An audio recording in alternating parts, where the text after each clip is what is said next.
Hello everyone, welcome in this video.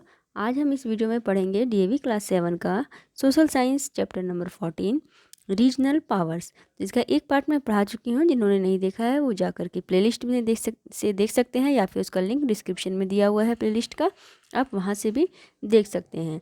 तो इसके first part में हमने पढ़ा था कि दिल्ली सल्तनत में जब मोहम्मद बिन तुगलक शासक था, उसी समय से वह कमज़ोर पड़ने शुरू हो गया था। और उसका साउथ में जो उसकी पकड़ थी वो उतनी अच्छी नहीं थी, इफेक्टिव नहीं था सुपरविजन। इसके कारण से क्या हुआ था कि साउथ में बहुत सारे इंडिपेंडेंट किंगडम्स आने लगे थे।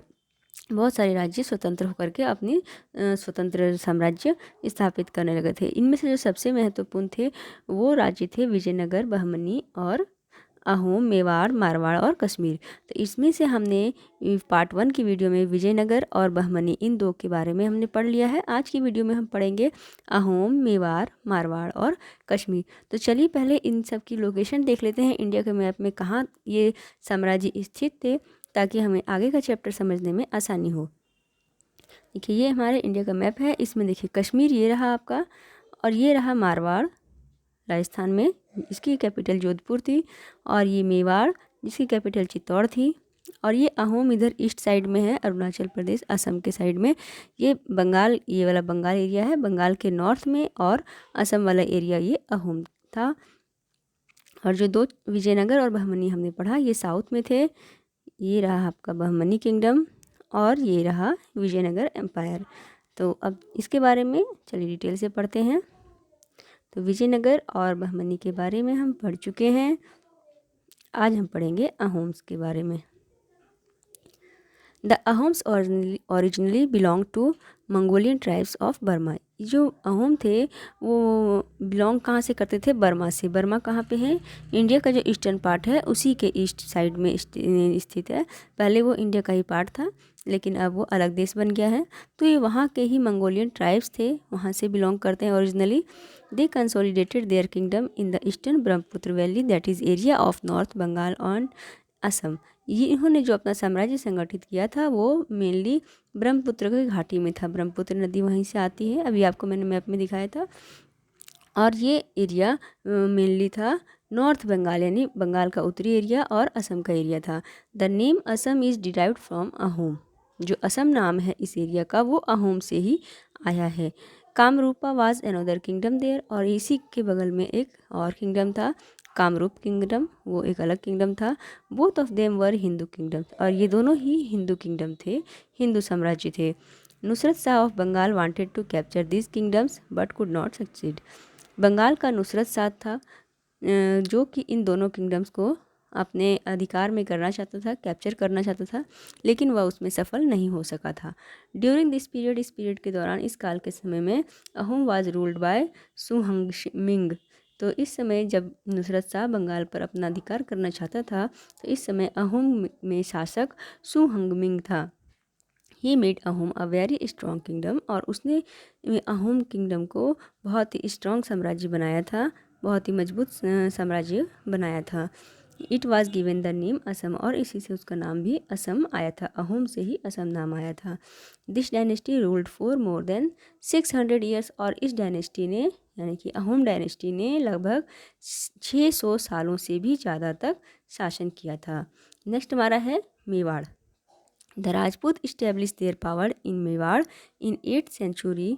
राजपूतों ने अपनी शक्ति 8वीं सेंचुरी में, यानी 8th सेंचुरी में मेवाड़ में स्थापित की। इन 1303 CE Chittor, the capital of Mewar, came under the control of Alauddin Khilji. लेकिन 1303 CE में चित्तौड़, जो कि मेवाड़ की राजधानी थी, वह अलाउद्दीन खिलजी के कंट्रोल में, उसके अंडर आ गई। After his death it again went back into the hand of Rajputs because of the heroic efforts of Rana Hamir. लेकिन जब अलाउद्दीन खिलजी की डेथ हो गई तो दोबारा से ये राजपूतों के हाथ में आ गई, क्योंकि जो राणा हमीर थे उनके बहुत ही साहसिक प्रयासों के कारण से ऐसा संभव हो सका था। The most famous ruler of Mewar were Rana Kumbha, Rana Sangram Singh and Maharana Pratap. तो ये जो राजपूत शासक थे उनमें मेवाड़ के, इनमें जो सबसे ज़्यादा फेमस शासक हुए वे थे राणा कुंभा, राणा संग्राम सिंह और महाराणा प्रताप थे। Rana Kumbha was a very brave general and an outstanding ruler of Mewar. तो जो राणा कुंभा थे वो बहुत ही एक महान सेनानायक और बहुत ही अच्छे प्रशासक थे मेवाड़ के। He had built 32 forts for the defence of Mewar. इन्होंने मेवाड़ की सुरक्षा के लिए 32 फोर्ट्स यानी कि 32 किले बनवाए थे। Rana Kumbha constructed the magnificence Kirti Stambh to celebrate his victory over Malwa. तो राणा कुंभा ने मालवा पे जो जीत हासिल की थी, मालवा को अपने अधिकार में कर लिया था, उसके साथ जब युद्ध हुआ तो उसमें ये जीत गए थे। तो उसी की स्मृति में, उसकी याद में, उसकी पहचान में इन्होंने एक कीर्ति स्तंभ बनवाया था। ये देखिए पिक्चर यहाँ पर है कीर्ति स्तंभ की, आपकी बुक में दी हुई है। It was a very learn ruler. ये एक बहुत ही विद्वान शासक था। He was a linguist, author, artist and Veena player of repute. ये कई सारी भाषाओं की ज्ञाता थे, बहुत सारी भाषा जानते थे, अच्छे लेखक थे, आर्किटेक्ट थे और वीणा प्लेयर, बहुत ही प्रसिद्ध वीणा प्लेयर भी थे, बहुत अच्छा वीणा भी बजाया करते थे। Rana Sangram Singh popularly known as Rana Sanga. Rana Sangram Singh Rana Sanga के नाम से प्रसिद्ध थे। Son of Rana Kumbha ruled Mewar during 15th century.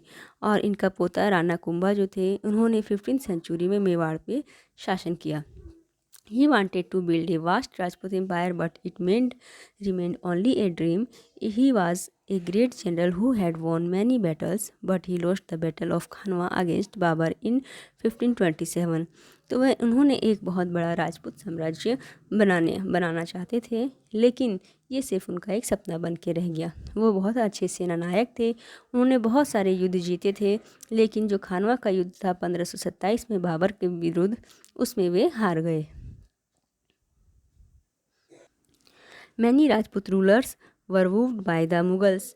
बहुत सारे राजपूत रूलर्स मुगलों के से आकर्षित हो गए, उनके साथ जाकर के मिल गए, लेकिन एक मेवाड़ ही अकेला रह गया था जो उसके विरुद्ध था। In 1567 emperor Akbar decided to teach a lesson. He attacked Chittor and razed it to the ground. तो क्योंकि मेवाड़ जो था वो मुग़ल शासन के विरुद्ध था, मुग़ल शासन के बारे में हम अगले चैप्टर में पढ़ेंगे। बाबर के द्वारा स्थापित शासन जो था वो मुग़ल शासन कहलाता है। तो उस सारे जो भी शासक थे इंडिया के, राजपूत शासक थे, उस सभी जाकर के मुग़लों से मिल गए थे, उनकी शक्ति देख करके उसके अधीन हो गए थे, लेकिन एक मेवाड़ ही था अकेला जो उसके विरुद्ध खड़ा था अभी भी। तो जो यहाँ का जो सम्राट था अकबर, उसने 1567 में यानी 1567 में ये निश्चय किया कि मेवाड़ को सबक सिखाने का, और उसने चित्तौड़गढ़ पर आक्रमण किया और उसे धूल चटा दी, यानी कि उसको बहुत बुरी तरह से हराया। 5 years later Maharana Pratap came to rule Mewar a king without capital. उसके बाद 5 सालों के बाद महाराणा प्रताप मेवाड़ के राजा बने, जो कि बिना राजधानी के, क्योंकि इनकी राजधानी चित्तौड़गढ़ तो उनके अकबर के अधिकार क्षेत्र में आ चुकी थी। He confronted the imperial armies at Haldi Ghati इन 1576। उन्हें एक बहुत ही इम्पीरियल आर्मी यानी बहुत बड़ी सेना, शाही सेना का सामना करना पड़ा था। हल्दी घाटी का युद्ध जो कि अकबर के साथ हुआ था, अकबर का ही सेनापति हेमू था उसके साथ 1576 में। Maharana Pratap and his followers withdrew to the hills of Mewar, from where they continued to harass the Mughals through guerrilla warfare for the next 20 years। तो अगले 20 सालों तक महाराणा प्रताप और उनके जो फॉलोअर्स थे वो मेवाड़ की पहाड़ियों में छुप के रहते थे, और वहीं से वे गुरिल्ला युद्ध की जो नीति थी उसके द्वारा मुगलों को परेशान किया करते थे। अब आपका है do you know. Maharana Pratap made his descendants वोव that they would not sleep on beds, nor live in palaces, nor eat in metals utensils until Chittorgarh was regained। तो महाराणा प्रताप ने अपने जो डिसेंडेंट्स थे, अपने जो कि उनके उत्तराधिकारी थे, उन सभी को शपथ दिलाई थी कि वे कभी भी बेड पर नहीं सोएंगे, ना तो महलों में रहेंगे, ना ही मेटल के यानी सोने चांदी के बर्तनों में खाएंगे, जब तक कि वे चित्तौड़गढ़ को वापस नहीं पा लेते हैं, तब तक के लिए। अगला हमारा है मारवाड़। तो मारवाड़ भी इधर ही राजस्थान के साइड में ही था, अभी मैप में भी मैंने आपको दिखाया था। The Rathores of Rajputana founded the state of Marwar during the 13th century. Rajputana के जो राठौर थे उन्होंने ही मारवाड़ राज्य की स्थापना 13th सेंचुरी में की थी। Rao Jodha was an important king of Marwar. Marwar का एक महत्वपूर्ण शासक राव जोधा थे। इनकी पिक्चर देखिए यहाँ पर है। He founded the city of Jodhpur which became the capital of Marwar. इन्होंने जोधपुर शहर की स्थापना की जो कि बाद में मारवाड़ की कैपिटल बन गई। He build the famous fort of Mehrangarh at Jodhpur. उन्होंने एक बहुत ही फेमस किला बनवाया मेरंगर जोधपुर में। His son Rao Bika founded the city of Bikaner.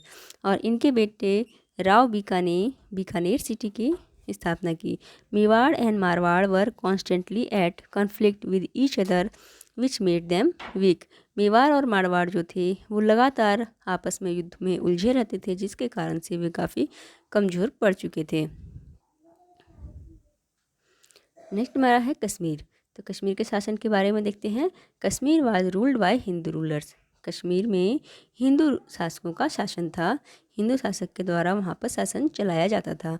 Due to its geographical condition the foreigners could not capture it. इसकी जोग्राफिकल कंडीशंस ऐसी है यानी कि जो हिमालय पर्वत है और उधर बहुत स्नो एरिया है जिस कारण से उधर से फॉरनर्स नहीं आ सकते हैं। बहुत ही मुश्किल रास्ता है, इस कारण से इसे फॉरेनर्स ने कैप्चर नहीं कर सके थे। In the middle of 14th century के मिडिल में भी मध्य में Shah Mirza establish a Muslim rule in Kashmir and ended the Hindu rule.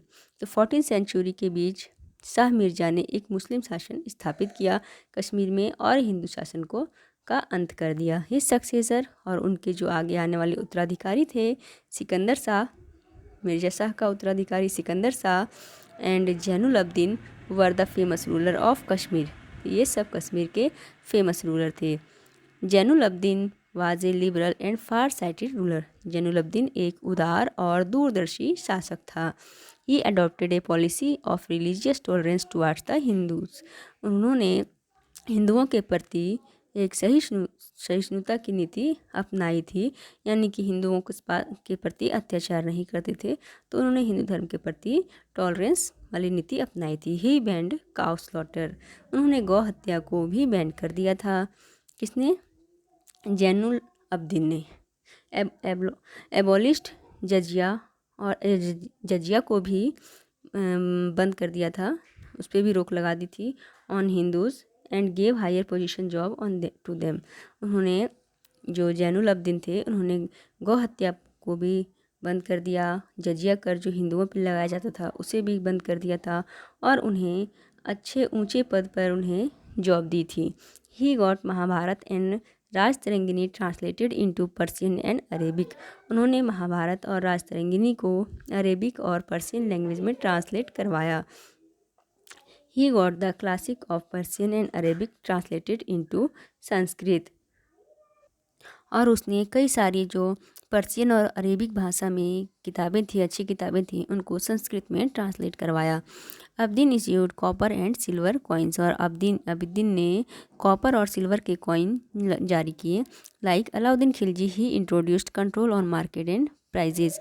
और अलाउद्दीन खिलजी की तरह ही उसने मार्केट और प्राइस पे कंट्रोल स्थापित किया जिस तरह से अलाउद्दीन खिलजी ने किया था। ही also imported the items which were in shortage like salt from Ladakh. और जिन चीज़ों की कमी होती थी उसे वह इंपोर्ट भी करता था, यानी कि दूसरे देश से मंगवाता था। जैसे कि वहाँ पे साल्ट की कमी थी, साल्ट नहीं था, तो लद्दाख से साल्ट को मंगाया जाता था। सुल्तान encouraged many crafts like shawl, carpet weaving, stone cutting, polishing in order to develop the state economy and to provide employment to the people। सुल्तान ने कई सारे उद्योग धंधों को इनक्रेज किया था जिससे कि स्टेट की इकोनॉमी डेवलप हो सके और यहाँ के लोगों को एम्प्लॉयमेंट मिल सके, रोज़गार मिल सके। तो इसके लिए उसने कई सारे उद्योग धंधों को इनक्रेज किया था जिनमें से थे जैसे कि शॉल बनाना, कारपेट वीविंग करना, स्टोन की कटिंग करना, पॉलिश करना, ये सभी। Jainalanka, an island in the Wooler Lake, is a fine specimen of engineering skill of that period। जैनालंका जो कि एक आइलैंड है कश्मीर में, वूलर लेक है, वूलर लेक में एक आइलैंड है जैनालंका जो कि बहुत ही अच्छा नमूना है उस समय के इंजीनियरिंग स्किल का। Zainul Abdeen build his palace and A mosque on this island. और इसी आइलैंड पर यानी कि जैनालंका आइलैंड जो कि वूलर लेक में है उस पर जैनुल अब्दीन ने एक महल बनवाया था और एक मस्जिद भी बनवाया था। ही इज़ रिमेंबर्ड एज बादशाह the great king by the Kashmiris. Kashmiris के द्वारा उसे एक महान राजा बादशाह के रूप में याद किया जाता है। तो ये आपका चैप्टर कंप्लीट हुआ।